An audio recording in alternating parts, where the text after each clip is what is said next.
রাম। বহু গুম, ক্রসফায়ার এবং অজস্র রাজনৈতিক পাপের সাক্ষী বেনজির আহমেদ। সদ্য গ্রেপ্তার হওয়া পুলিশের সাবেক মহাপরিদর্শককে নিয়ে এমন মন্তব্য করেছেন অন্তর্বর্তী সরকারের সাবেক উপদেষ্টা ও চলচ্চিত্র নির্মাতা মোস্তফা সরোয়ার ফারুকী। রোববার সামাজিক যোগাযোগ মাধ্যম ফেসবুকে এক স্ট্যাটাসে তিনি বলেন, অগণিত গুম, ক্রসফায়ার এবং অজস্র রাজনৈতিক পাপের সাক্ষী বেনজির। ভুক্তভোগী পরিবার এবং গোটা বাংলাদেশের জন্য এটি একটি বড় খবর।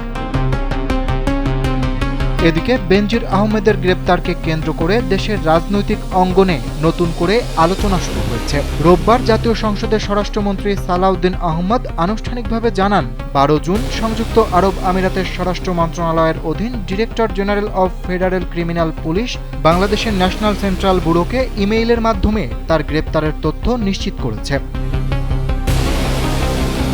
স্বরাষ্ট্রমন্ত্রী আরও জানান, সংযুক্ত আরব আমিরাতের আইন অনুযায়ী গ্রেপ্তারের 30 দিনের মধ্যে কূটনৈতিক চ্যানেলের মাধ্যমে আনুষ্ঠানিক প্রত্যর্পণ বা এক্সট্রাডিশনের আবেদন করতে হবে। সরকার ইতোমধ্যে সেই আইনি প্রক্রিয়া শুরু করেছে বলেও তিনি সংসদে অবহিত করেন। বেনজির আহমেদের প্রতি রেড নোটিশ জারি করে এক্সপার্ট ইঞ্জিনিয়ারদের দক্ষ হাতে দেশের মানুষকে প্রতিদিন সুরক্ষিত রাখার প্রত্যয় নিয়ে এলো safe circuit breaker. Mostafa Sarwar ফারুকীর মতে শুধু জুলাই গণহত্যা নয়, গত 16 বছরের বিভিন্ন অপকর্মের বিচারও সময়ের দাবি। তিনি মনে করেন, বেনজির আহমেদের কাছে রাজনীতি, ব্যবসা ও বিনোদন জগতের বহু ঘটনার গুরুত্বপূর্ণ যোগসূত্র বা মিসিং লিঙ্ক রয়েছে, যা সামনে এলে দেশের আলোচিত অনেক ঘটনার রহস্য উন্মোচিত হতে পারে।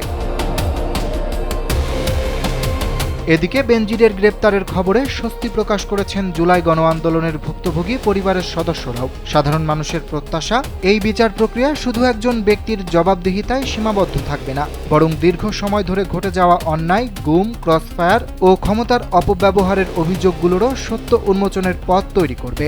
এখন দুবাই থেকে তাকে দেশে ফিরিয়ে এনে আইনের মুখোমুখি করাই হয়ে উঠেছে সবচেয়ে বড় প্রত্যাশা। অরিত্র বাসু, কালবেলা।